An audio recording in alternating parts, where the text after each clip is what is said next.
Welcome to Anna Story Tales. खूबसूरती जब मासूमियत का लिबादा ओढ़ ले तो कायनात की हर शय इसकी असीर हो जाती है।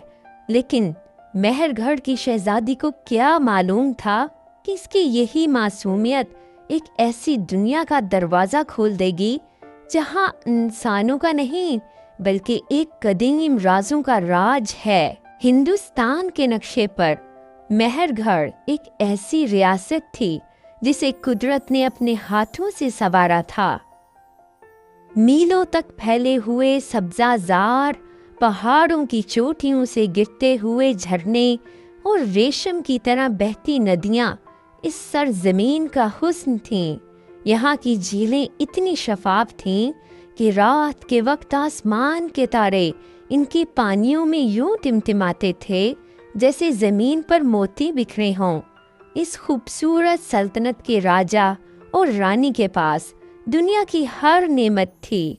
अगर कमी थी तो वो थी औलाद। महल के दरो दीवार एक नन्ही सी पुकार सुनने को तरस गए थे। राजा और रानी अक्सर झरनों के किनारे बैठकर खामोश लहरों को तकते और आंसू बहाया करते थे। फिर एक ऐसी सुबह आई जब मेहरगढ़ की हवाओं में संदल की खुशबू रच गई। महल के बुलंद मीनारों से खुशखबरी की मिनादी हुई कि राजा के आंगन में चांद उतर आया है। शहजादी की पैदाइश पर पूरी रियासत में जश्न का समा था। राजा ने इसका नाम शनाया रखा। शनाया सिर्फ एक बच्ची नहीं थी, वो पूरे मेहरगढ़ की आंखों का तारा थी। इसकी परवरिश इतने लाड और नाजो नेम से हुई कि इसे हवा का गर्म झोंका भी ना छूने दिया जाता। जब वो मुस्कुराती तो ऐसा लगता जैसे सैकड़ों कवल एक साथ खिल उठे हों, और जब वो बोलती तो झरनों का पानी भी इसकी आवाज के जादू से थम जाता। राजा और रानी के लिए शनाया इनकी कायनात का मरकज थी। एक ऐसी शहजादी जिसे हर दुख से दूर रेशमी पर्दों और तलाई झूलों में पाला गया। वक्त पर लगाकर उड़ गया और शनाया बचपन की दहलीज पार करके 18वें साल में दाखिल हो गई। इसका हुस्न अब मेहरगढ़ की फिजाओं में एक नशा बनकर फैल चुका था। एक दिन जब मौसम निहायत खुशगवार था, शनाया अपनी खास सहेलियों के साथ शाही हदूद से निकलकर नीलम झील की तरफ चली गई। ये झील घने जंगल के बीचों बीच वाक़या थी, जहाँ परिंदों की चहचहाहट के सिवा कोई आवाज न सुनाई देती थी। ठीक इसी पल झील के साकिन पानी में एक इर्तआश पैदा हुआ। गहराइयों से एक सुनहरा नाग बरामद हुआ। इसकी खाल खालिस कुंदन की तरह चमक रही थी। इसके सर पर एक नायाब जौहर था जो सूरज की रोशनी में कोसे कज़ा के रंग बखेर रहा था। वो नाग जो सदियों से इस झील का मुहाफिज था, जैसे ही पानी की सतह पर आया, इसकी नजर शनाया पर पड़ी। शहजादी के चेहरे का वह मासूम नूर देखकर सुनहरा नाग अपनी सदियों की तपस्या भूल गया। इसे यूं लगा जैसे इसका वजूद पिघलकर इस लड़की के कदमों की खाक बनना चाहता हो। वो वहीं साकित रह गया। इसकी याकूती आंखों में मोहब्बत और जुनून का अनोखा टकराव था। वो नाग इसी पल शनाया के इश्क में गिरफ्तार हो चुका था। इस दिन के बाद वो सुनहरा नाग साए की तरह शनाया के पीछे रहने लगा। वो रात को महल की ऊंची दीवारों को पार करता और शहजादी के कमरे में पहुंच जाता। एक रात जब शनाया आधी नींद में थी, इसने महसूस किया कि कमरे में गुलाबों की महक बहुत तेज हो गई है। इसने आंखें खोलीं तो सामने नहायत हसीन नौजवान खड़ा था। इसका कद लंबा था, इसके बाल रेशम जैसे थे, इसकी आंखों में वही नाग वाली चमक और तड़प थी। नौजवान ने धीमी और सहर अंगेज आवाज में कहा, खौफ ज़दा ना होए मेहरगढ़ की जान, मैं वो नहीं हूँ जो तुम समझ रही हो। मैं तो तुम्हारे हुस्न का आसीर हूँ जो झील की तहों से तुम्हारी एक मुस्कुराहट के लिए निकल आया है। शनाया हक्का बक्का रहकर, तुम कौन हो और यहाँ कैसे आए? सिपाही कहाँ हैं? नौजवान ने कहा, मैं वो सुनहरा नाग हूँ शनाया, जिसकी नजरें तुम पर पड़ीं तो मेरा दिल एक इंसान की तरह धड़कने लगा। मैंने अपना रूप बदला है ताकि तुमसे बातें कर सकूं, तुम्हें बता सकूं कि अब मैं तुम्हारे साथ हूं। इस नौजवान ने अपनी मुट्ठी खोली जिसमें एक चमकती हुई नागमणि थी। इसने वो नागमणि एक सोने के प्याले में डाली और पानी शनाया की तरफ बढ़ाया। नौजवान ने कहा, ये आम पानी नहीं है, ये मेरी रूह का निचोड़ है। इसे पी लो तो तुम्हारा और मेरा रिश्ता हमेशा के लिए जुड़ जाएगा। कोई बीमारी, कोई जादू हमें अलग नहीं कर सकेगा। शनाया, जो इस नौजवान के जादुई लफ्जों में खो चुकी थी, इसने वो प्याला लबों से लगाया।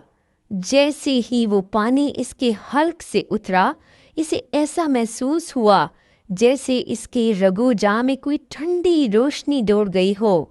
अब इसे नाग इंसान से डर नहीं लग रहा था, बल्कि एक अजीब सी सकून अमेज मोहब्बत महसूस होने लगी थी।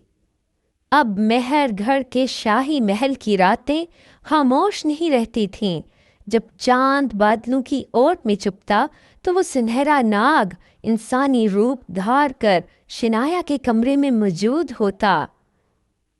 वो नागों की दुनिया का शहजादा था।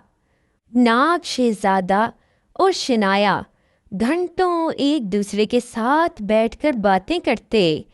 नाग शहजादे ने इसे बताया कि नागों की दुनिया पाताल के अंदर कैसे हीरे जवाहरात की दीवारें हैं और कैसे वहाँ के झरने मौसीकी बिखेरते हैं।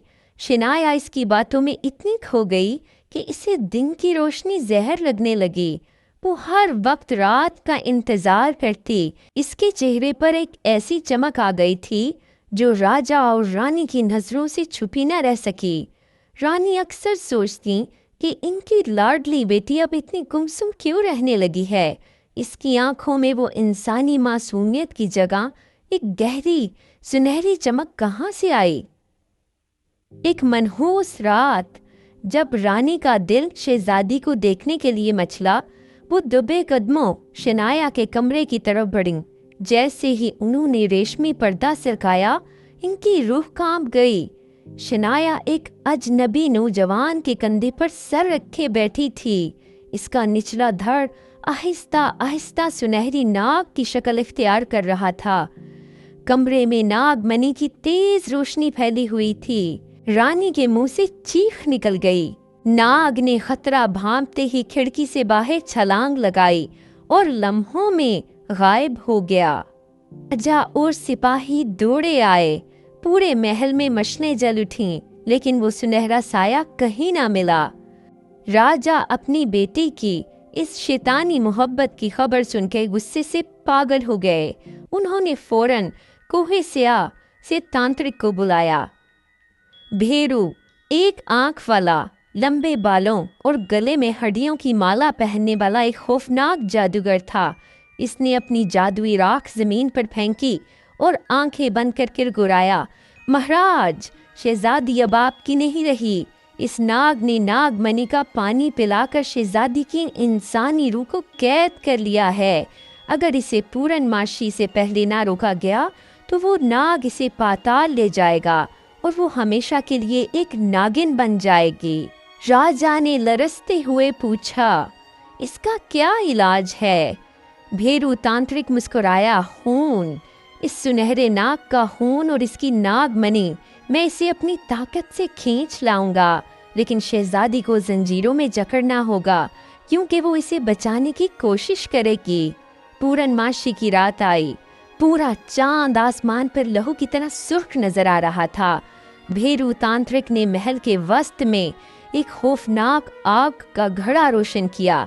इसने इंसानी खोपड़ियां आग में डालीं और ऐसे मंत्र पड़े कि मेहरगढ़ की जमीन लरसने लगी। शनाया को लोहे की जंजीरों में जकड़कर एक सतून से बांध दिया गया। वो रो रही थी। इसकी सिसकियों से महल की दीवारें लर्ज रही थीं। पिताजी, इसे मत मारें, वो मुझे मारना नहीं चाहता, وہ مجھ سے پیار کرتا ہے۔ اچانک جنگل کی سمت سے ایک زبردست گرج سنائی دی۔ درخت جڑوں سے اکھڑنے لگے۔ ایک دیو ہیکل، سنہرا ناگ جس کے سر پر مانی سورج کی طرح چمک رہی تھی، محل کی دیواریں توڑتا ہوا اندر داخل ہوا۔ بھیرو تانترک نے ایک جادوئی خنجر نکالا اور ناگ پر وار کیا۔ ناگ نے غصے میں پھنکار ماری اور تانترک پر زہر کی پھوار پھینکی، لیکن تانترک نے اپنے جادو سے ایک ڈھال بنا لی۔ وہ ناگ کو تھکانے لگا تاکہ اس کی مانی چھین سکے۔ ناگ زخموں سے چور ہونے لگا، اس کا خون زمین پر گرنے لگا۔ یہ دیکھ کر شنایا کے اندر ایک تلاطم برپا ہو گیا۔ ناگ منی کا وہ پانی جو اس نے پیا تھا اس کی رگوں میں ابلنے لگا۔